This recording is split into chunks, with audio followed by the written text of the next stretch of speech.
발목이 날아가는 건 운이 좋은 거야. 재수가 없으면 하반신 전체가 다진 고기가 돼서 평생 휠체어 신세도 못 지게 될 테니까.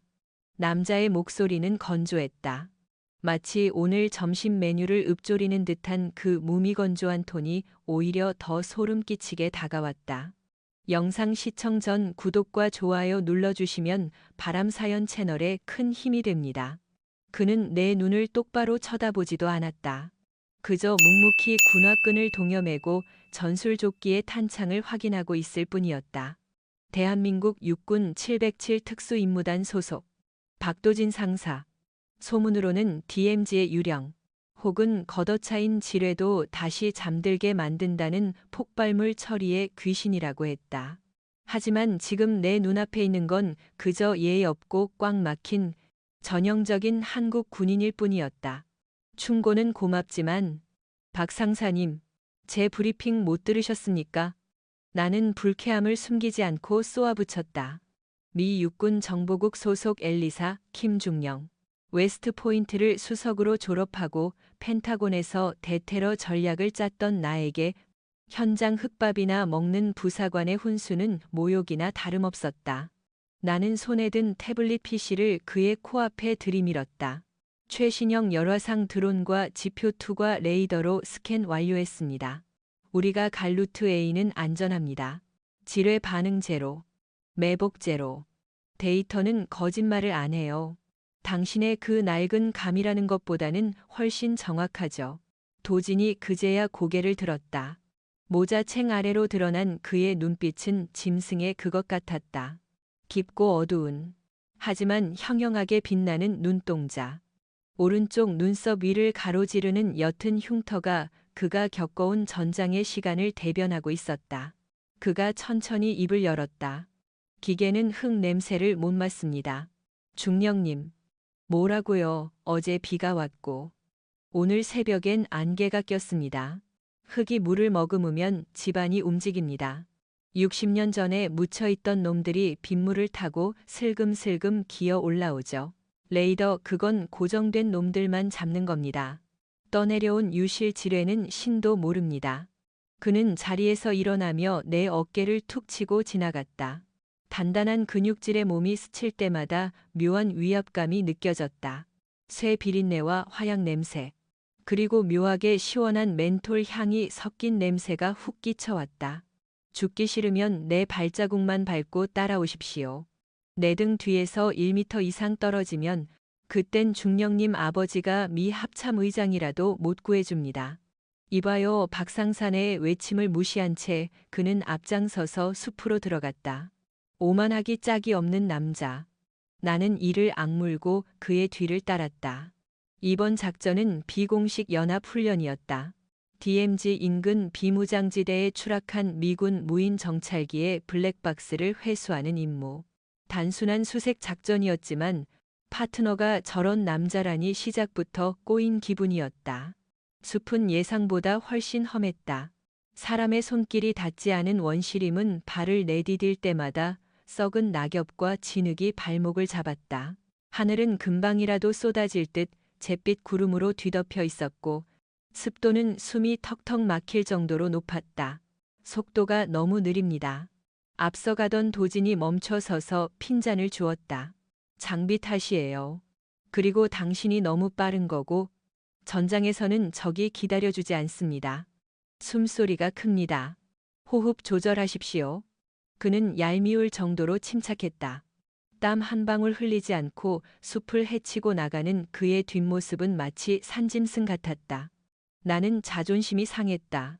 펜타곤의 얼음 마녀라 불리던 내가 고작 한국군 부사관에게 체력으로 무시당하다니. 나는 오기가 생겨 걸음을 재촉했다. 루트 A는 이쪽이에요. 지름길이라고요. 나는 태블릿 지도가 가리키는 방향으로 몸을 틀었다.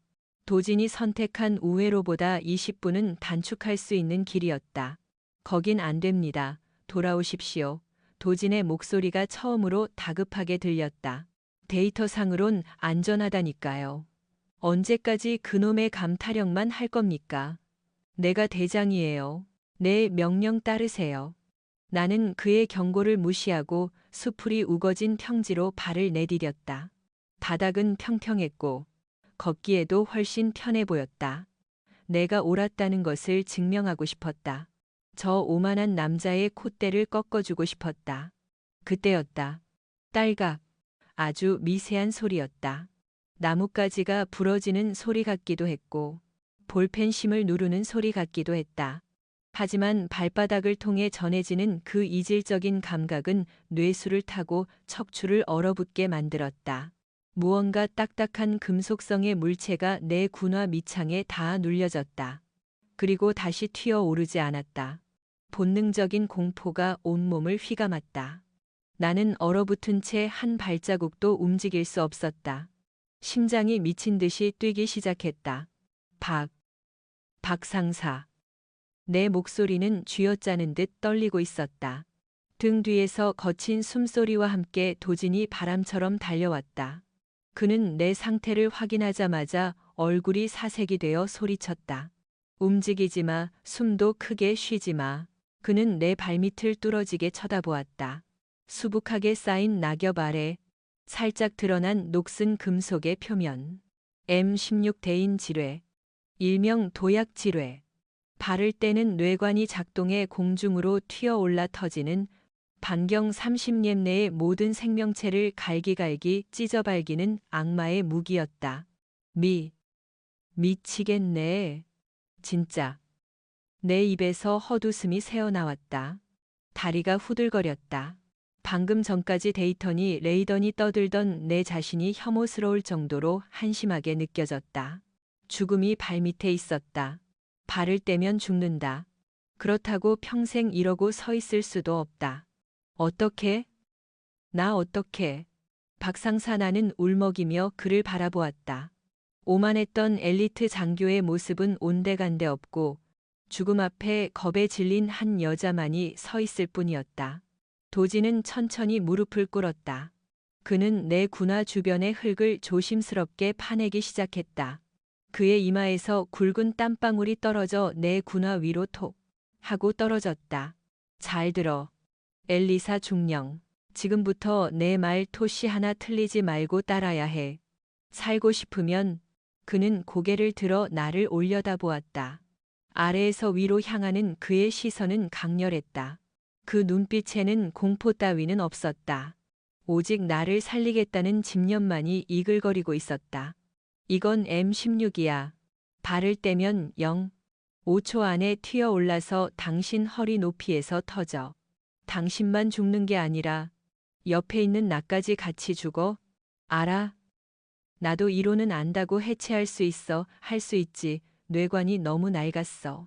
핀을 꽂을 구멍이 다 삭아서 안 보여. 해체는 불가능해. 절망적인 선고였다. 눈물이 왈칵 쏟아졌다. 그럼? 우린 죽는 거야. 아니? 도진이 단호하게 고개를 저었다. 그는 허리춤에서 자신의 대검을 꺼냈다. 묵직하고 날카로운 검은색 전술 나이프였다. 방법이 하나 있어. 내가 대신 밟는다. 뭐 그게 무슨 미친 소리야. 영화 찍어. 영화 아니야. 물리학이야. 무게 중심을 교환하는 거야. 내가 칼로 압력판을 누르는 동시에 당신이 발을 빼고 내가 그 위로 올라서는 거지. 말도 안 돼? 1초라도 타이밍이 어긋나면 둘 다 죽잖아. 그러니까 나를 믿어. 당신 기계는 틀렸지만 내 감은 틀린 적 없어. 도진은 망설임 없이 대검을 내 군화 밑창과 지뢰의 압력판 사이 그 보이지 않는 미세한 틈으로 밀어넣기 시작했다. 쇠와 쇠가 긁히는 소름 끼치는 소리가 났다. 끼익, 윽. 나는 공포에 질려 신음을 흘렸다. 도진의 손등에 굵은 핏줄이 솟아올랐다. 그는 온 신경을 손끝에 집중하고 있었다. 칼날이 지뢰의 뇌관을 누르고 있는 내 체중을 대신 받아내야 했다. 엘리사, 나 봐. 내 눈만 봐. 도진이 소리쳤다. 나는 홀린 듯 그의 눈을 바라보았다. 그의 검은 동공 속에 겁에 질린 내 얼굴이 비치고 있었다. 이제 내가 셋을 세면 뒤도 돌아보지 말고 몸을 날려. 알겠어. 당신이 발을 떼는 순간 내가 밟을 거야. 하지만 당신은 잔말 말고 시키는 대로 해. 707은 동료를 두고 가지 않아. 그리고 민간인이나 다름없는 당신 같은 초짜를 죽게 내버려 두는 건 내 자존심이 허락 안 해. 그는 씩 웃었다. 이 상황에서 웃음이라니. 하지만 그 거칠고 야성적인 미소가 기묘하게도 내 심장을 안정시켰다. 이 남자라면 정말 기적을 만들어낼지도 모른다. 준비해. 하나. 도진의 왼손이 내 종아리를 단단히 감싸 쥐었다. 뜨거운 체온이 군복 바지를 뚫고 전해져 왔다. 그 손길은 내가 태어나서 느껴본 그 어떤 접촉보다 강렬하고 든든했다. 둘. 그는 오른손에 쥔 대검에 온 체중을 실었다. 그의 어깨 근육이 터질 듯 팽창했다. 빗방울이 하나둘 떨어지기 시작했다. 하늘이 뚫린 듯 폭우가 쏟아질 기세였다. 셋. 뛰어 도진의 고함과 함께 나는 본능적으로 땅을 박차고 몸을 날렸다. 내 발이 지뢰에서 떨어지는 찰나의 순간 도진의 몸이 번개처럼 그 빈자리를 채고 들어갔다. 철컥 스프링이 튀어오르려다 다시 눌리는 둔탁한 소리가 났다. 폭발음은 없었다. 나는 진흙탕에 뒹굴며 뒤를 돌아보았다. 쏟아지는 빗속에서 박도진 상사가 내가 서 있던 그 자리에 못 박힌 듯 서 있었다. 그의 군화가 정확하게 지뢰를 밟고 있었다. 그는 거친 숨을 몰아쉬며 나를 향해 엄지손가락을 치켜 세웠다. 세이프. 하지만 그의 얼굴은 창백했다. 이제 그는 움직일 수 없는 인간 기둥이 되었다. 발을 떼는 순간 그는 산산조각이 날 것이다. 박 상사. 내가 울부짖으며 그에게 달려가려 했다. 오지마. 움직이면 같이 죽어. 도진이 짐승처럼 포효하며 나를 제지했다. 가까이 오지마.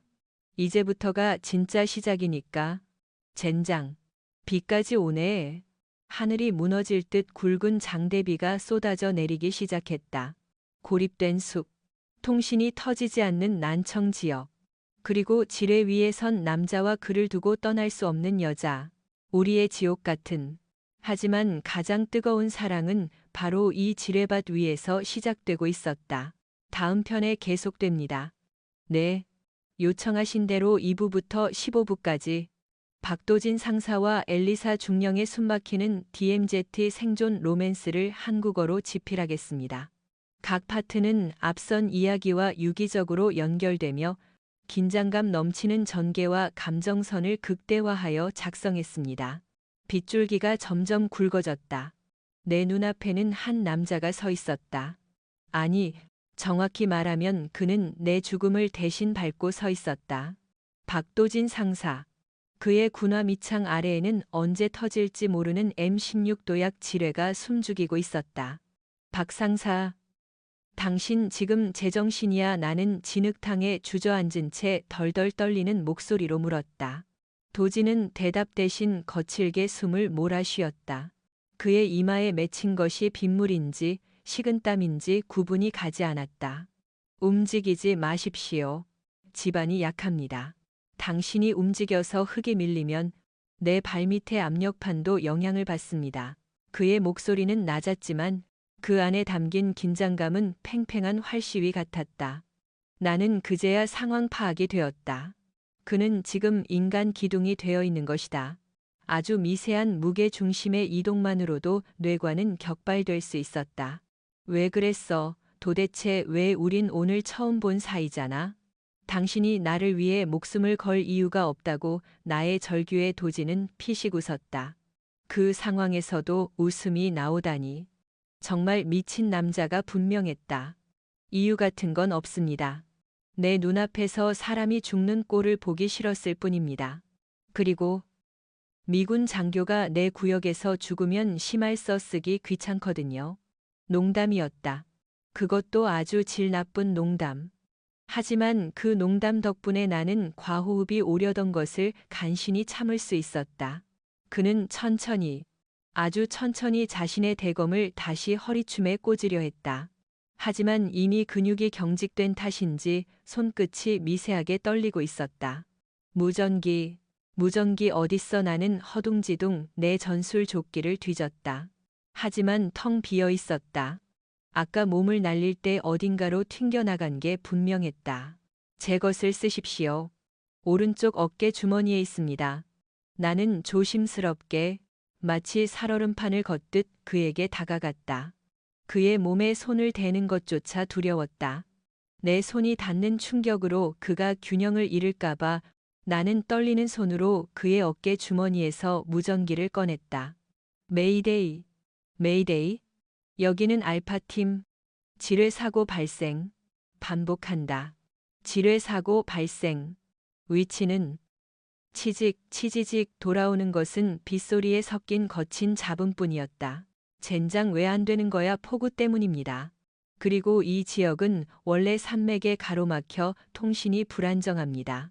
비가 오면 전파가 산란돼서 거의 먹통이 되죠. 도지는 담담하게 절망을 확인시켜 주었다. 그럼 구조대는 우리가 복귀 시간인 1800시까지 돌아가지 않으면 수색대가 출발할 겁니다. 여기까지 오는데 최소 4시간. 비가 오니 더 걸리겠죠. 4시간 이 상태로 4시간을 버티라고 당신 다리. 벌써 떨리고 있잖아. 그의 허벅지 근육이 경련을 일으키고 있는 게 육안으로도 보였다. 70kg쯤이 넘는 군장에 한 발로 미세한 균형을 유지하며 서 있는 것은 인간의 한계를 시험하는 일이었다. 버텨야죠. 죽기 싫으면. 도진이 이를 악물며 말했다. 빗줄기는 폭포수처럼 쏟아지기 시작했다. 시야가 흐려질 정도였다. 차가운 빗물이 온몸을 적시며 체온을 앗아가기 시작했다. 그때였다. 숲속 어딘가에서 부스럭하는 소리가 들렸다. 빗소리와는 다른 인위적인 소음이었다. 도진의 눈매가 순식간에 매서워졌다. 그는 눈짓으로 내 뒤쪽 수풀을 가리켰다. 엘리사 중령. 30방향. 뭔가가 있습니다. 그의 경고가 끝나기도 전에 수풀 사이로 검은 그림자가 스쳐 지나갔다. 멧돼지일까 아니면 더 위험한 존재일까? 도지는 꼼짝도 할 수 없는 상태에서 무방비로 노출되어 있었다. 나는 본능적으로 내 허벅지에 권총집을 더듬었다. 하지만 권총은 없었다. 아까 넘어지면서 진흙탕 속에 파묻힌 게 분명했다. 무방비 상태의 우리를 노리는 어둠 속의 시선. 빗줄기는 우리의 흔적을 지워주고 있었지만 동시에 우리의 비명소리마저 삼켜버릴 기세로 쏟아지고 있었다. 장대비는 이제 폭력적으로 변해 있었다. 하늘에 구멍이라도 뚫린 듯 쏟아지는 비는 우리의 체온뿐만 아니라 희망마저 씻어내리고 있었다. 저게 뭐였죠? 짐승. 내가 속삭였다. 권총을 잃어버린 나는 바닥에서 날카로운 돌멩이를 하나 집어들었다. 이게 무슨 소용이 있겠냐마는. 빈손보다는 나았다. 고라니일 겁니다. 이 근처엔 멧돼지보다 고라니가 많으니까. 쫄지 마십시오. 도지는 짐짓 태연하게 말했지만 그의 귀는 미세하게 움직이고 있었다. 그는 청각의 모든 신경을 집중하고 있었다. 시간이 얼마나 흘렀을까? 30분 아니면 1시간. 빗속에서의 시간은 왜곡되어 흘렀다. 도진의 얼굴은 빗물에 씻겨 창백해져 있었다. 입술은 파랗게 질리기 시작했다. 박상사, 괜찮아요? 대답이 없었다. 나는 놀라서 그의 얼굴을 올려다보았다. 그는 눈을 감고 있었다. 이봐요, 정신 차려요. 시끄럽습니다. 집중하는 중입니다. 그가 눈을 뜨지 않은 채 대답했다. 근육이 굳어가고 있습니다. 젖산이 쌓여서 마비가 오기 직전입니다. 정신을 다른 곳으로 돌리지 않으면 다리가 풀릴 것 같습니다. 그는 지금 상상을 초월하는 고통과 싸우고 있었다. 같은 자세로 10분만 서 있어도 힘든데 그는 목숨을 담보로 한 균형 잡기를 1시간 넘게 지속하고 있는 것이다. 내가 뭘 하면 되죠? 뭐라도 돕고 싶어요. 나는 안절부절 못하며 그의 주위를 맴돌았다. 내가 해줄 수 있는 게 아무것도 없다는 무력감이 나를 미치게 만들었다. 펜타곤의 전략가 웃기지도 않았다. 현장에서는 나는 그저 짐덩어리일 뿐이었다. 내 배낭. 왼쪽 주머니에 초콜릿 바가 있습니다. 그거라도 좀 꺼내 주십시오. 당이 떨어져서 현기증이 납니다. 나는 허겁지겁 그의 배낭을 뒤져 젖은 초콜릿 바를 꺼냈다. 포장지를 까서 그의 입에 가져다 대주었다. 그는 내 손가락까지 씹어 먹을 기세로 초콜릿을 삼켰다. 맛있네요. 미제라 그런가. 그가 씩 웃었다. 핏기 없는 입술 사이로 드러난 하얀 이가 비현실적으로 보였다. 당신 진짜. 이 상황에서 농담이 나와요. 심각해진다고 지뢰가 사라지는 건 아니니까요. 그때 천둥이 쳤다. 화광 번개가 바로 근처 나무를 때렸다. 엄청난 굉음과 함께 땅이 울렸다. 그 진동에 도진의 몸이 휘청거렸다. 안 돼. 나는 비명을 지르며 본능적으로 도진의 허리를 끌어안았다. 그가 넘어지지 않도록 내 온몸을 던져 그를 지탱했다. 의깃 도진의 입에서 짧은 신음이 터져나왔다. 균형이 무너질 뻔한 찰나의 순간. 나의 개입으로 간신히 중심을 잡은 것이다. 우리는 빗속에서 서로를 꽉 끌어안은 꼴이 되었다. 나의 가슴이 그의 단단한 등과 옆구리에 밀착되었다. 미안해요. 내가 너무 세게 안았나? 아니요. 덕분에 살았습니다. 도진의 거친 숨결이 내 정수리에 닿았다. 빗물에 젖은 군복 너머로 그의 심장 박동이 느껴졌다. 쿵, 쿵, 쿵. 그것은 죽음의 카운트다운이 아니라 생명의 리듬처럼 느껴졌다. 그런데 중령님, 이거 좀 너무 붙은 거 아닙니까? 제가 지금 상황이 좀 예민해서 그제야 나는 내가 그의 허리를 두 팔로 감싸 안고 허벅지를 밀착시키고 있다는 사실을 깨달았다. 얼굴이 확 달아올랐지만 나는 팔을 풀지 않았다. 아니, 풀 수 없었다. 상관없어요. 당신이 쓰러지면 나도 죽는 거니까. 내가 당신 지지대가 되어줄게요. 나는 더 힘주어 그를 안았다. 이것은 생존을 위한 스킨십이었다. 하지만 빗물에 젖은 서로의 체온이 섞이는 순간 나는 묘한 감정에 휩싸였다. 차가운 빗속에서 유일하게 따뜻한 곳. 그것은 바로 이 지뢰 밟은 남자의 품이었다. 하지만 하늘은 우리 편이 아니었다. 비는 점점 더 거세졌고 산골짜기에 물이 불어나기 시작했다. 발밑에 흙이 질척해지며 조금씩 쓸려 내려가고 있었다. 박상사. 흙이 무너지고 있어요. 도진의 군화 주변 흙이 빗물에 씻겨 내려가며 지뢰의 본체가 드러나기 시작했다. 녹슨 원통형의 쇳덩어리. 저것이 튀어오르면 끝이다. 알고 있습니다. 젠장. 시간이 얼마 없습니다. 도진의 눈빛이 흔들렸다. 자연이라는 거대한 적 앞에서는 특수부대원도 무력할 수밖에 없는 것일까? 엘리사, 가십시오. 도진이 갑자기 낮게 말했다. 뭐라고요? 흙이 더 쓸려 내려가면 압력판이 헐거워질 겁니다. 제 무게로 누르는 것도 한계가 있어요. 터질 겁니다. 그러니까 당신이라도 가십시오. 안전거리 밖으로. 미쳤어요. 당신을 두고 가라고. 절대 안 가요. 이건 명령. 아니, 부탁입니다. 둘 다 죽을 필요는 없습니다. 당신은 살아서 나가야죠. 가서 구조대를 불러오세요. 그는 나를 밀어내려 했다. 하지만 그의 팔에는 힘이 들어가 있지 않았다. 이미 근육 경직이 심각해져서 스스로 서 있는 것조차 버거운 상태였다. 웃기지 마요. 당신 혼자서는 1분도 못 버텨요. 내가 당신을 붙잡고 있어야 그나마 버티는 거라고요. 나는 고집스럽게 그의 허리춤을 더 꽉 잡았다. 내 손끝이 하얗게 질릴 정도로 힘을 주었다. 그리고 내가 당신을 두고 가면 나는 평생 어떻게 살아요? 내 목숨 구해주려다 죽은 남자 생각하면서 죄책감에 시달리면서 살라고 차라리 같이 죽는 게 나아요. 내 말에 도진이 잠시 침묵했다. 빗물인지 눈물인지 모를 것이 그의 볼을 타고 흘러내렸다. 바보 같은 여자군. 미군 장교들은 다 이렇게 계산이 안 됩니까? 한국 군인들은 다 이렇게 꽉 막혔나요? 우리는 빗속에서 서로를 노려보다가 동시에 피식 웃음을 터뜨렸다. 극한 상황이 주는 아이러니한 동질감이었다. 갑자기 도진이 비명을 지르며 몸을 떨었다. 왜 그래요? 박 상사 쥐가 났습니다. 종아리에 그의 오른쪽 다리가 심하게 뒤틀리고 있었다.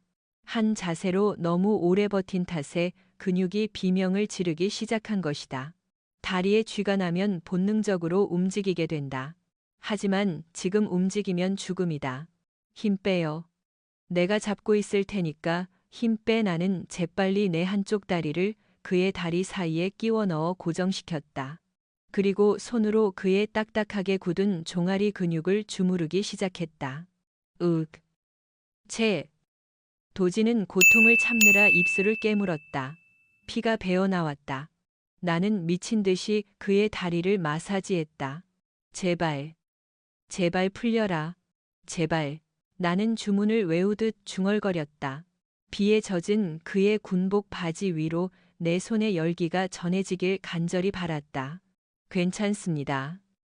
이제 좀 괜찮아졌습니다. 한참 뒤 도진의 호흡이 조금 안정되었다. 나는 안도의 한숨을 내쉬며 그대로 주저앉을 뻔했다. 하지만 곧바로 다시 일어나 그의 허리를 감싸 안았다. 고맙습니다. 그가 작게 속삭였다. 사실 무서웠습니다.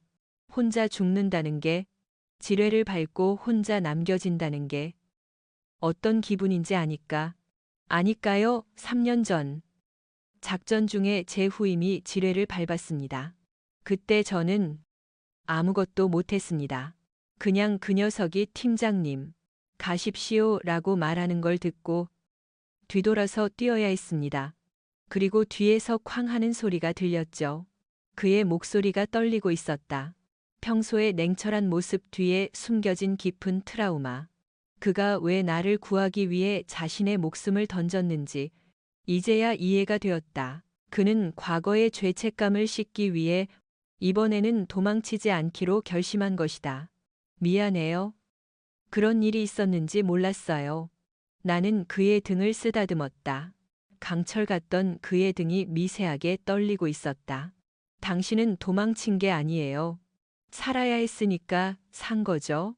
그리고 이번엔 내가 당신을 지킬게요. 절대 도망 안 가요. 내 말에 도진이 고개를 돌려 나를 바라보았다. 빗물에 젖은 그의 속눈썹이 파르르 떨렸다. 우리의 시선이 아주 가까운 거리에서 얽혔다.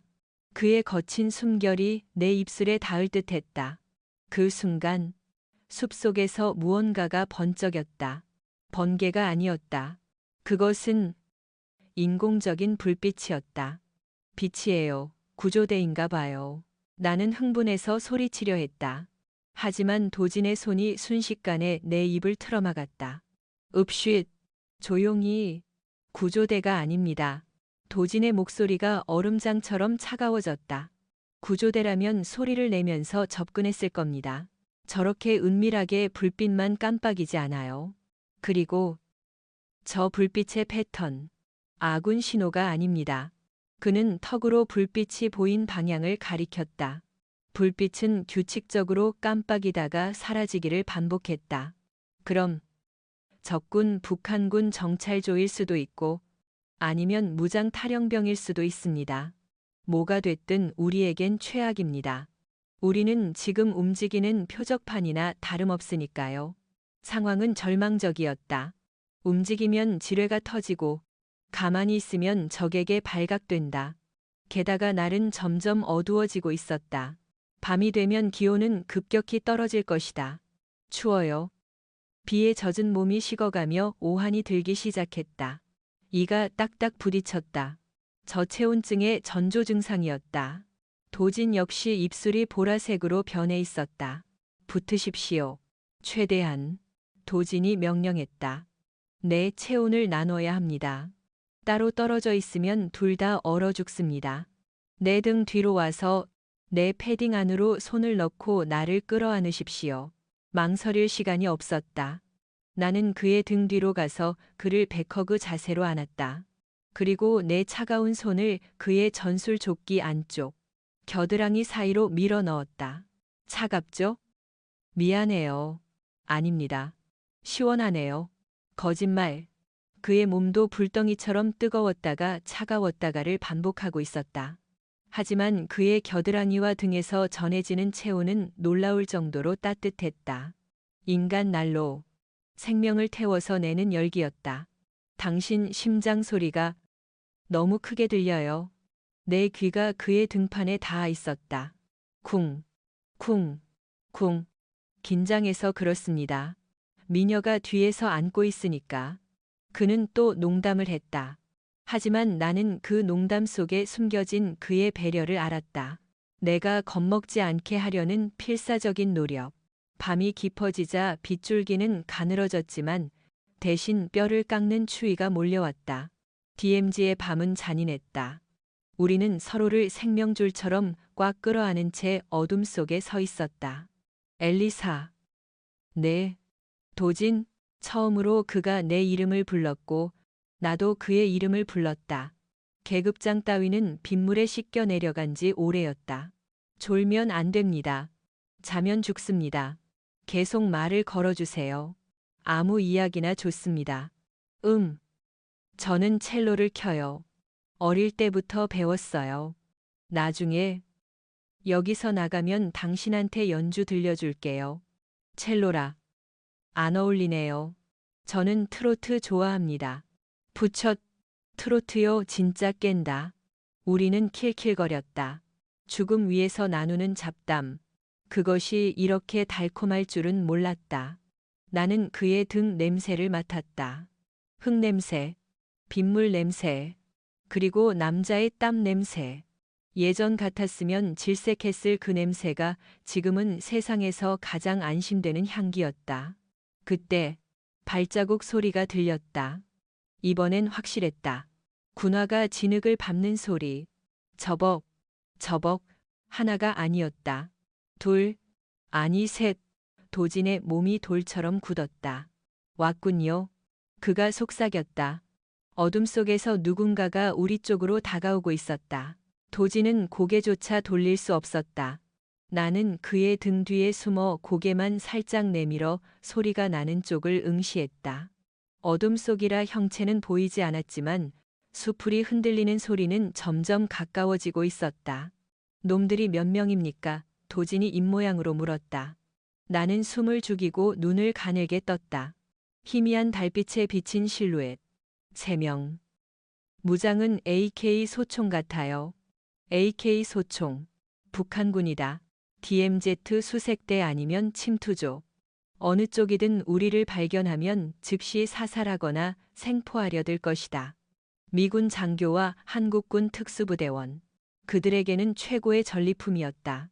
젠장. 하필이면 이 타이밍에 도진이 작게 욕설을 내뱉었다. 어떻게 하죠 쏠까요? 나는 도진의 허리춤에 있는 베레타 권총을 가리켰다. 아니요. 총소리를 내면 위치가 노출됩니다. 놈들이 본대에 연락하면 우리는 포위됩니다. 최대한 조용히 처리해야 합니다. 조용히 당신은 움직이지도 못하잖아요. 그러니까 당신이 내 손과 발이 되어줘야 합니다. 도진의 눈빛이 번뜩였다. 내 오른쪽 허벅지에 단검이 하나 더 있습니다. 그걸 꺼내십시오. 그리고 주변에 주먹만한 돌멩이를 찾아보세요. 나는 떨리는 손으로 그의 예비 단검을 꺼내 쥐었다. 묵직한 칼자루가 손바닥에 땀을 쥐게 했다. 그리고 발밑을 더듬어 적당한 크기의 돌멩이 2개를 주었다. 저벅, 저벅. 발자국 소리가 10m 앞까지 다가왔다. 놈들이 나누는 낮은 말소리가 들렸다. 야, 여기 뭔가 밟은 흔적이 있는데 멧돼지 아니야. 날도 어두운데 대충 보고 가자. 아니야. 이건 군화 자국이야. 미제 군화. 들켰다. 놈들 중 하나가 랜턴을 켰다. 빛이 숲을 훑기 시작했다. 저 빛이 우리를 비추는 순간 끝이다. 준비하십시오. 랜턴 든 놈이 1순위입니다. 도진이 속삭였다. 돌을 던져서 시선을 오른쪽으로 유도하세요. 그 틈에 제가 단검을 던질 겁니다. 당신이 그 자세로 할 수 있습니다. 상체는 자유로우니까. 다만 기회는 한 번뿐입니다. 랜턴 불빛이 우리 쪽으로 다가왔다. 5m, 4m. 놈의 얼굴이 희미하게 보였다. 인민군복을 입은 앳된 얼굴의 병사였다. 지금 도진의 신호에 나는 힘껏 돌멩이를 오른쪽 덤불로 던졌다. 타닥 뭐야 병사 셋의 고개가 동시에 오른쪽으로 돌아갔다. 랜턴 불빛도 따라 움직였다. 그 찰나의 순간 도진의 팔이 채찍처럼 휘둘러졌다. 쉰검은 칼날이 어둠을 가르고 날아갔다. 퍼극 랜턴을 든 병사가 외마디 비명과 함께 쓰러졌다. 단검이 정확히 그의 목을 관통했다. 랜턴이 바닥에 떨어지며 불빛이 빙글빙글 돌았다. 동무 무슨 일이야 습격이다. 엎드려 나머지 두 놈이 당황하며 총을 겨누려 했다. 쏴요 엘리사 도진이 소리쳤다. 나는 더 이상 망설일 틈이 없었다. 도진의 허리에서 베레타를 뽑아들었다. 웨스트 포인트 사격왕의 실력을 보여줄 때다. 탕탕 두 발의 총성이 밤하늘을 찢었다. 첫 번째 총알은 왼쪽 놈의 어깨를 꿰뚫었다. 놈이 비명을 지르며 쓰러졌다. 하지만 두 번째 놈은 재빠르게 나무 뒤로 몸을 숨겼다. 투두두둑 놈이 나무 뒤에서 맹렬하게 반격을 시작했다. AK 소총의 둔탁한 총성이 귓가에 울렸다. 총알이 우리 주변의 흙을 튀겼다. 카락나는 도진의 등 뒤로 몸을 숨겼다. 도진은 인간 방패가 되어 꼿꼿이 서 있었다. 괜찮습니까? 나는 괜찮아요. 하지만 당신은... 도진의 왼쪽 팔뚝에서 피가 흐르고 있었다. 스치듯 맞은 것 같았다. 찰과상입니다. 신경 쓰지 마세요. 그는 고통을 참으며 놈의 위치를 파악하려 애썼다. 11시 방향 아름드리 나무 뒤입니다. 놈이 머리를 내밀 때를 노려야 합니다. 하지만 우리는 움직일 수가 없었다. 놈은 자유롭게 이동하며 사격각을 잡을 수 있지만 우리는 고정 표적이었다. 상황이 절대적으로 불리했다. 엘리사, 내 탄띠에 섬광탄이 하나 있습니다. 섬광탄요, 네. 그걸 놈 쪽으로 던지세요. 놈이 눈을 가리는 순간 제가 마무리하겠습니다. 하지만 당신도 눈이 멀잖아요. 상관없습니다. 저는 눈 감고도 쏠 수 있습니다. 놈의 숨소리만 들린다면 그는 자신의 베레타를 돌려달라고 손을 내밀었다. 나는 떨리는 손으로 총을 쥐어주었다. 그리고 섬광탄의 핀을 뽑았다. 하나, 둘, 셋. 나는 섬광탄을 나무 뒤쪽으로 힘껏 던졌다. 번쩍 강렬한 빛과 폭음이 숲을 뒤덮었다. 으악, 내 눈나무 뒤에 숨어있던 병사가 눈을 감싸쥐며 비틀거리고 나왔다. 그 순간 도진은 망설임 없이 방아쇠를 당겼다. 그는 정말로 눈을 감고 있었다.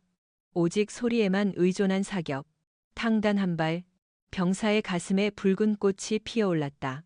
놈이 털썩 쓰러졌다. 숲은 다시 고요해졌다. 화약 냄새와 피비린내가 빗물 냄새를 덮었다.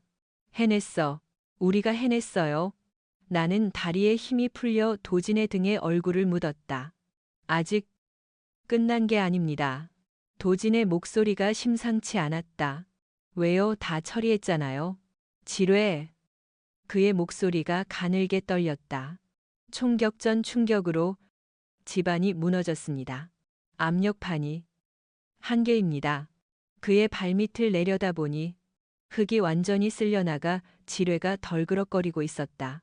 이제 그의 체중만으로는 뇌관을 누르는 힘이 부족해지고 있었다. 언제 터져도 이상하지 않은 상황이었다. 가십시오. 제발. 도진이 쉰 목소리로 애원했다. 이제 놈들도 처리했으니 당신 혼자 갈 수 있습니다. 여기서 1K만 내려가면 큰 길이 나옵니다. 싫어요? 안 가요? 제발 말 좀 들어나 좀 편하게 죽게 해줘. 도진이 처음으로 내게 고함을 질렀다. 나 때문에? 내 후임이 죽었어. 너까지 죽게 할 순 없어. 제발. 나를 살인자로 만들지 마. 그는 환각을 보고 있는 것 같았다. 극도의 스트레스와 피로, 그리고 부상으로 인한 출혈이 그를 벼랑 끝으로 몰고 있었다. 그는 허공을 향해 헛손질을 하며 누군가를 밀어내려 했다. 김하사. 미안하다. 형이 미안해. 그는 나를 죽은 후임병으로 착각하고 있었다. 눈물이 왈칵 쏟아졌다. 이 남자는 죽음의 순간에도 남을 걱정하고 있었다. 나는 그의 앞으로 돌아가 그의 뺨을 후려쳤다. 짝 정신 차려 박도진. 그의 고개가 돌아갔다. 초점 없던 눈동자가 서서히 나에게로 돌아왔다. 난 김하사가 아니야. 엘리사야. 당신이 구한 여자라고. 나는 그의 멱살을 잡고 흔들었다. 당신은 살인자가 아니야. 영웅이야. 그러니까 죽지 마. 나랑 같이 살아나가야지. 약속했잖아. 도진의 눈에 눈물이 고였다. 엘리사. 그래요. 나예요. 나 여기 있어요. 당신 혼자 안 둬요. 나는 그를 와락 끌어안았다. 그의 차가운 입술에 내 입술을 맞췄다. 로맨틱한 키스가 아니었다. 그것은 생명을 불어넣는 인공호흡이자 정신 차리라는 충격요법이었다. 나의 돌발 행동에 도진의 눈이 커졌다. 하지만 이내 그도 내 허리를 감싸 안으며 응해왔다. 빗속에서, 지뢰 위에서, 시체들 사이에서 나누는 처절한 키스. 그것은 서로의 생존을 확인하는 유일한 의식이었다. 하, 하. 입술이 떨어지자 거친 숨소리가 섞였다. 이제 정신이 좀 듭니까네. 덕분에 번쩍 듭니다. 미군 중령님 키스가 이렇게 매운 줄 몰랐네요. 그가 희미하게 웃었다. 이제 어떡할 거예요? 지뢰가 한 개예요. 방법이 하나 있습니다. 하지만 성공 확률은 10% 미만입니다. 10% 0%보다는 낫네요. 뭔데요? 도진은 내 눈을 똑바로 쳐다보며 말했다. 해체. 이 상태로 직접 뇌관을 제거하는 겁니다. 미쳤군요. 핀 꽂을 구멍도 없다면서요. 그러니까 뇌관 뭉치를 통째로 드러내는 수술을 해야 합니다. 아주 섬세한 작업이죠. 내가 움직일 수 없으니 당신이 해야 합니다. 내가요. 난 지뢰 해체는 이론만 알지 실전은. 당신 손가락은 얇고 예민하잖아. 첼로를 켰다고 했죠. 그 감각을 믿으세요. 도진은 자신의 맥가이버 칼을 내밀었다. 아주 작은 드라이버와 족집게가 달려 있었다. 내가 발에 힘을 줘서 압력판을 최대한 누르고 있을 때 당신이 밑을 파고들어서 기폭 장치와 뇌관을 연결하는 스프링을 끊어야 합니다. 단 한 번의 실수도 용납 안 됩니다. 나는 침을 꿀꺽 삼켰다. 내 손끝 하나에 두 사람의 목숨이 달려 있다. 나는 흙탕물 바닥에 엎드렸다. 도진의 군화 및 녹슨 지뢰의 밑바닥이 보였다. 복잡하게 얽힌 스프링과 부식된 전선들이 어지러웠다. 보입니다. 빨간 선이랑 파란 선. 그리고 스프링. 색깔은 믿지 마세요. 60년 전 물건이라 색이 변했을 수도 있습니다. 구조를 보세요. 가장 팽팽하게 당겨진 스프링. 그게 공이치기입니다. 내 손이 떨렸다. 빗물이 눈을 가렸다. 나는 소매로 눈을 훔치고 칼끝을 지뢰 틈새로 밀어 넣었다. 박상사. 나 무서워요. 나도 무섭습니다. 하지만 당신 손은 따뜻하군요. 도진의 말이 귓가에 울렸다. 나는 심호흡을 했다. 첼로 연주를 할 때처럼 숨을 멈추고 손끝의 감각에만 집중했다. 팅! 칼끝에 스프링의 텐션이 느껴졌다. 이거다. 이걸 끊으면 된다. 아니, 끊는 순간 공이가 튀어나가면 지금입니다. 끊으세요. 도진이 소리쳤다. 나는 눈을 질끈 감고 힘을 주었다. 뚝! 스프링이 끊어지는 소리가 났다. 아무 일도 일어나지 않았다. 해냈어. 내가 고개를 들었다. 도진의 표정이 묘했다. 안도가 아니라 더 큰 공포가 서려 있었다. 아니, 실패입니다. 네, 이중 신관입니다. 스프링을 끊는 순간 보조 뇌관이 작동했습니다. 지금 틱 소리 들었습니까? 들렸다. 아주 작은 시계 초침 같은 소리. 지연 신관입니다. 5초 뒤에 터집니다. 5초. 도망칠 시간도 후회할 시간도 없었다. 젠장. 그럼 어떡해요? 아나? 뭐 나를 꽉 안으라고 그리고 다리를 내 허리에 감아 도진이 나를 일으켜 세워 번쩍 안아들었다. 꽉 잡아요. 혀 깨물지 말고. 그는 지뢰를 밟고 있던 발을 떼지 않은 채 무릎을 굽혀 도약 준비를 했다. 하나, 둘, 셋. 도진은 폭발의 반동을 이용하려는 듯 지뢰가 터지는 순간과 동시에 몸을 절벽 쪽으로 날렸다. 화광지축을 뒤흔드는 폭음과 함께 도진의 발밑에서 시뻘건 불기둥이 치솟았다. 화염과 파편이 우리를 덮쳤다. 하지만 우리는 이미 허공에 떠 있었다. 도진은 공중에서 몸을 비틀어 자신의 등을 방패로 삼아 나를 감쌌다. 그의 등 뒤로 파편이 박히는 소리가 들렸다. 뜨거운 열기가 훅 끼쳐왔다. 우리는 벼랑 아래로 추락했다. 나뭇가지들이 우리 몸을 때리고 긁었다. 세상이 빙글빙글 돌았다. 안으로 들어가죠. 나는 도진을 부축해 동굴 안쪽으로 옮겼다. 그의 다리는 부러진 것 같았다. 제대로 걷지 못하고 질질 끌었다. 그가 신음하며 바닥에 쓰러졌다. 그의 오른쪽 종아리에는 끔찍한 상처가 나 있었다. 파편이 깊숙이 박힌 것이다. 치료해야 해요. 이대로 두면 과다출혈로 죽어요. 나는 내 셔츠 소매를 찢었다. 그리고 그의 상처 부위를 단단히 묶어 지혈했다. 도진이 고통에 몸부림쳤다. 내 마음도 찢어지는 것 같았다. 하지만 멈출 수 없었다. 미안해요. 조금만 참아요. 나는 응급처치를 마치고 탈진해서 그의 옆에 누웠다. 밖은 완전히 어두워졌다. 우리는 세상과 단절된 채 깊은 땅 속에 갇혔다. 어둠은 공포였지만 동시에 안식처였다. 적의 추격도, 빗소리도 이곳까지는 닿지 않았다. 오직 물방울 떨어지는 소리와 우리의 거친 숨소리만이 동굴을 채웠다. 박 상사. 추워요. 나는 그의 이마를 짚어보았다. 불덩이 같았다. 열에 들뜬 헛소리일까? 아니면 진심일까? 당신도 꽤 멋져요. 지금은. 나는 고개를 숙여 그의 이마에 입을 맞췄다. 그의 뜨거운 체온이 입술에 전해졌다. 그때 동굴 안쪽에서 이상한 소리가 들렸다. 쏴. 물소리였다. 그것도 점점 커지고 있었다. 박 상사. 물소리 들려요. 도진이 힘겹게 고개를 들었다. 지하수입니다. 폭우 때문에 수위가 높아져서 이곳으로 역류하고 있는 겁니다. 그 말은 곧 여기가 물에 잠긴다는 뜻입니다. 산 너머 산이었다. 지뢰를 피했더니 이번엔 수몰 위기라니. 나가야 해요. 당장. 나는 도진을 일으켜 세우려 했다. 하지만 그는 꿈쩍도 하지 못했다. 나는 틀렸습니다. 다리가 말을 안 들어요. 당신 혼자 가십시오.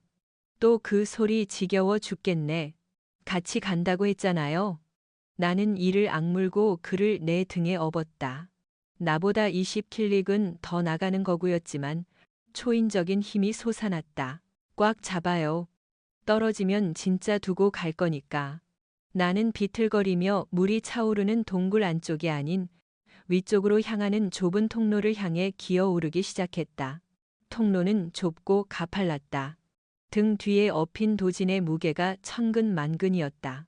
날카로운 바위가 무릎을 찢고 손바닥을 핥히었지만 나는 멈출 수 없었다. 내 등 뒤에서 도진의 거친 숨소리가 점점 잦아들고 있었다. 박 상사 정신 차려요. 자지 말라고. 나는 소리치며 계속 기어올랐다. 어느 정도 올라갔을까? 다행히 물이 닿지 않는 건조한 공간이 나왔다. 밖으로 통하는 틈새로 희미한 달빛이 들어오고 있었다. 비는 그친 모양이었다. 나는 도진을 바닥에 내려놓았다. 그는 거의 의식이 없었다. 도진? 도진? 나는 울면서 그의 뺨을 두드렸다. 추워. 그가 중얼거렸다. 그의 몸은 얼음장처럼 차가워져 있었다. 저체온증이 다시 도진 것이다. 나는 망설이지 않았다. 젖은 군복 상의를 벗어던졌다. 그리고 도진의 젖은 옷도 벗겨냈다. 맨살과 맨살이 닿아야만 체온을 나눌 수 있었다. 나는 반나의 상태로 그를 꼭 끌어안았다. 내 몸의 열기가 그에게 전해지기를 간절히 기도하며 엘리사. 그가 눈을 떴다. 내 맨살이 닿자 당황한 눈치였다. 가만히 있어요. 치료 중이니까. 나는 부끄러움도 잊은 채 그를 더 세게 안았다. 그의 상체에는 수많은 흉터들이 있었다. 총상, 자상, 화상. 그가 살아온 치열한 전장의 기록들. 나는 손가락으로 그의 가슴에 난 흉터를 쓸어내렸다. 많이 아팠겠네요. 이건 훈장 같은 겁니다. 그가 내 손을 잡았다. 그의 손은 거칠고 투박했지만 따뜻했다. 당신 덕분에 살았습니다. 고마워요. 그가 몸을 일으켜 나와 눈을 맞췄다. 달빛 아래 우리는 서로의 벗은 몸을 바라보았다. 욕정보다는 숭고함이 느껴지는 순간이었다. 그가 천천히 내게 다가왔다. 그리고 내 입술을 덮쳤다. 이번엔 인공호흡이 아니었다. 진짜 키스였다. 부드럽고 뜨겁고 간절한. 우리는 그 좁은 동굴 안에서 서로의 상처를 핥아주며 밤을 지새웠다. 내일 어떤 운명이 기다리고 있든 오늘 밤만큼은 우리는 서로의 것이었다. 아침 햇살이 동굴 틈새로 들어와 내 눈을 찔렀다. 나는 눈을 떴다. 도지는 내 옆에서 곤히 잠들어 있었다. 그의 안색이 어제보다는 훨씬 좋아 보였다. 열도 내린 것 같았다. 일어났습니까? 내가 움직이자 도진도 눈을 떴다. 우리는 서로의 알몸을 보고 황급히 옷을 주워 입었다. 어젯밤의 일이 떠올라 얼굴이 화끈거렸다. 상황이 좀 어색하네요. 도진이 머리를 극적였다. 귀가 빨개져 있었다. 귀여웠다. 빨리 나가죠? 구조대가 근처에 와 있을지도 몰라요. 우리는 동굴 밖으로 나갔다. 비가 개고 맑은 하늘이 드러났다. 그리고 저 멀리서 헬기 소리가 들려왔다. 헬기다. 나는 셔츠를 벗어 흔들었다. 여기에요. 여기 사람 있어요. 헬기가 선회하더니 우리 쪽으로 다가왔다. 미군 블랙호크 헬기였다. 살았다. 나는 다리에 힘이 풀려 주저앉았다. 도진이 내 어깨를 감싸 안았다. 고생했습니다. 엘리사. 헬기에서 구조대원들이 레페를 타고 내려왔다.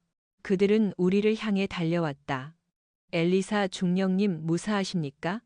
네. 박상사 덕분에요. 하지만 구조대원들의 표정이 묘하게 굳어 있었다.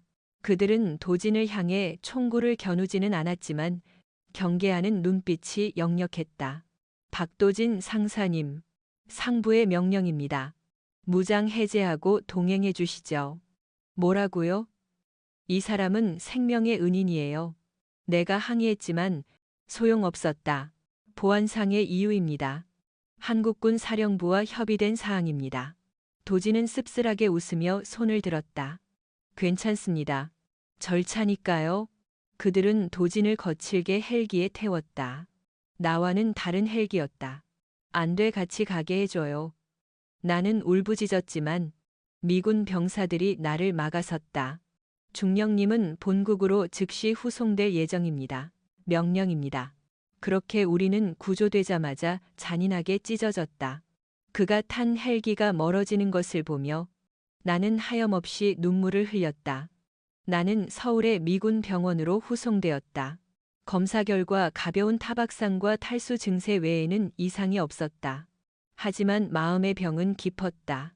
나는 매일 도진의 안부를 물었지만 돌아오는 대답은 보안 사항이라는 말뿐이었다. 그는 국군병원에 격리되어 조사를 받고 있다고 했다. 지뢰 사고의 경위와 북한군과의 교전 내용 등을 신문받고 있다는 소문이었다. 일주일 뒤 본국 송환 명령이 떨어졌다. 워싱턴으로 돌아가라는 명령이었다. 이대로는 못 가요. 그 사람 얼굴이라도 보게 해줘요. 나는 아버지에게 전화를 걸어 사정하고 상관에게 읍소했다. 결국 출국 직전 딱 30분의 면회 시간이 주어졌다. 나는 국군 수도병원으로 달려갔다. 병실 문을 열자 환자복을 입은 도진이 창밖을 보고 있었다. 도진. 그가 뒤를 돌아보았다. 면회 종료를 알리는 노크 소리가 들렸다. 우리는 떨어지지 않는 발걸음을 옮겨야 했다. 문이 닫히는 순간까지. 그의 눈은 나를 향해 있었다. 1년이 지났다. 나는 펜타곤을 그만두었다. 군복을 벗고 민간 군사기업 PMC의 전략이사로 일하고 있었다. 자유로운 신분이 되어야 그를 찾을 수 있었으니까. 나는 한국행 비행기에 올랐다. 그가 제대했다는 소식을 들었다.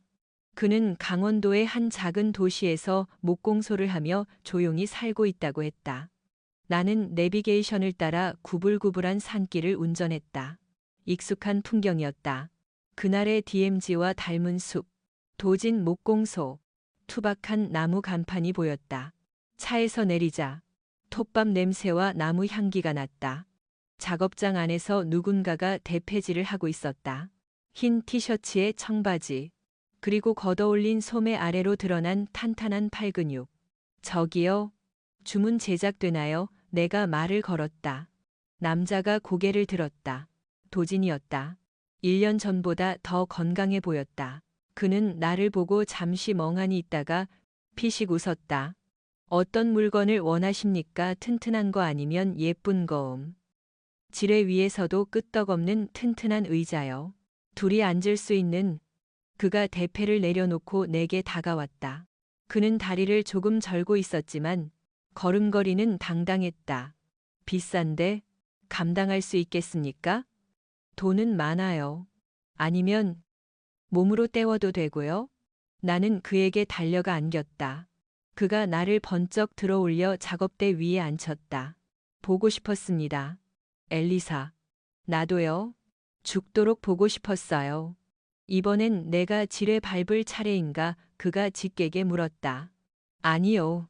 이번엔 꽃길만 밟게 해줄게요. 우리는 서로를 마주보며 웃었다.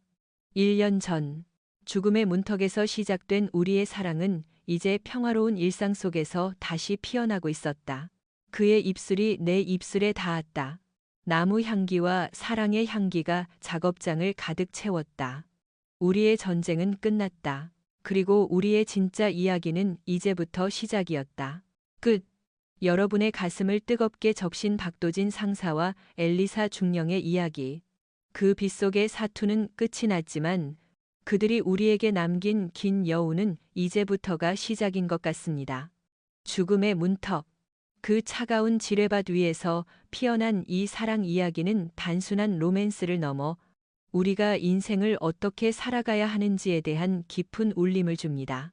오늘 이 이야기를 통해 우리가 가슴에 새겨야 할 가장 큰 가치는 바로 타인을 위한 용기와 진정한 연대입니다. 이야기 속에서 박도진 상사는 생면부지에 심지어 자신을 무시했던 오만한 사람을 위해 자신의 다리를, 아니 목숨을 걸고 지뢰를 대신 밟았습니다. 현대 사회를 살아가는 우리에게 누군가의 생명을 대신해 지뢰를 밟을 일은 아마 없을 것입니다. 하지만 우리의 일상 속에는 눈에 보이지 않는 수많은 지뢰들이 존재합니다. 그것은 직장 동료가 겪고 있는 업무의 과중함일 수도 있고, 가족이 홀로 삭히고 있는 외로움일 수도 있으며, 혹은 길에서 마주친 낯선 이가 겪고 있는 곤경일 수도 있습니다. 박도진이 보여준 스위칭 기술, 즉 무게 중심을 교환하여 상대방을 살리는 그 행위는 우리 삶에서 공감이라는 이름으로 실천될 수 있습니다. 내가 조금 손해를 보더라도, 내가 조금 더 힘들더라도 타인의 짐을 기꺼이 나누어지는 그 마음이 바로 현대판 영웅의 모습이 아닐까요? 우리는 너무나 자주 계산기를 두드리고 나의 이익과 안위를 먼저 생각하며 살아갑니다. 마치 이야기 초반의 엘리사처럼 데이터와 효율만을 따지며 사람의 온기를 잊고 살아가죠. 하지만 인생의 진정한 기적은 계산기 밖에서 일어납니다. 박도진이 계산을 따지지 않고 본능적으로 그녀를 구했기에 두 사람 모두 살 수 있었던 것처럼 우리도 때로는 머리가 아닌 가슴이 시키는 대로 타인을 향해 손을 내밀어야 합니다. 또한 이 이야기는 편견 없는 사랑과 신뢰에 대해 말하고 있습니다. 엘리사는 처음에 박도진을 그저 무식한 군인으로 치부했고, 도진 역시 엘리사를 책상 물림 장교로만 여겼습니다. 하지만 극한의 위기 속에서 그 껍데기들은 모두 벗겨졌습니다. 폭우가 쏟아지는 숲속. 서로의 체온에 의지해 밤을 지새우는 그 순간에는 계급장도, 국적도, 자존심도 중요하지 않았습니다. 오직 사람 대 사람으로서의 믿음만이 존재했습니다. 우리 삶도 마찬가지입니다. 우리는 타인의 겉모습, 직업, 재력 같은 껍데기만 보고 섣불리 판단하고 벽을 세우곤 합니다. 하지만 진정한 관계는 서로의 가장 취약한 모습을 보여주고 그것을 감싸 안아줄 때 비로소 시작됩니다. 내가 무너질 것 같을 때 나를 지탱해줄 누군가가 있다는 믿음. 그리고 나 또한 누군가의 지지대가 되어주겠다는 다짐. 그것이 삭막한 세상을 버티게 하는 유일한 힘입니다. 마지막으로 이 이야기는 상처와 치유에 관한 이야기입니다. 박도진은 과거의 트라우마 속에 갇혀있던 남자였고 엘리사는 인정 욕구에 목말라 하던 여자였습니다. 하지만 그들은 서로의 상처를 외면하지 않고 빗속에서 서로의 아픔을 어루만지며 치유되었습니다. 우리 모두는 각자의 마음속에 크고 작은 흉터를 가지고 살아갑니다. 때로는 그 상처가 너무 아파서 세상으로부터 숨고 싶을 때도 있습니다. 하지만 잊지 마십시오.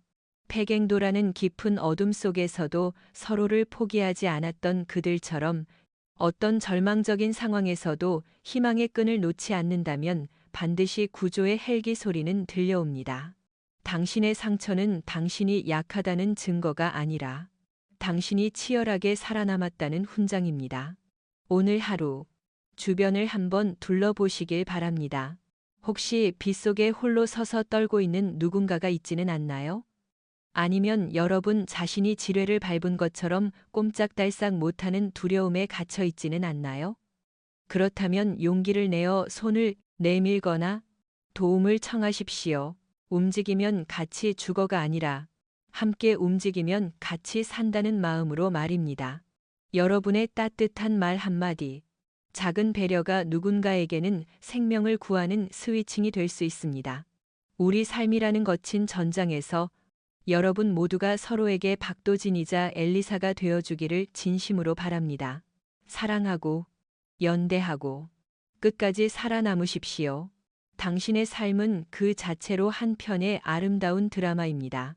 이 가슴 벅찬 이야기가 여러분의 삶의 작은 불씨가 되어 더욱 따뜻하고 의미 있는 내일을 만들어 가기를 소망합니다.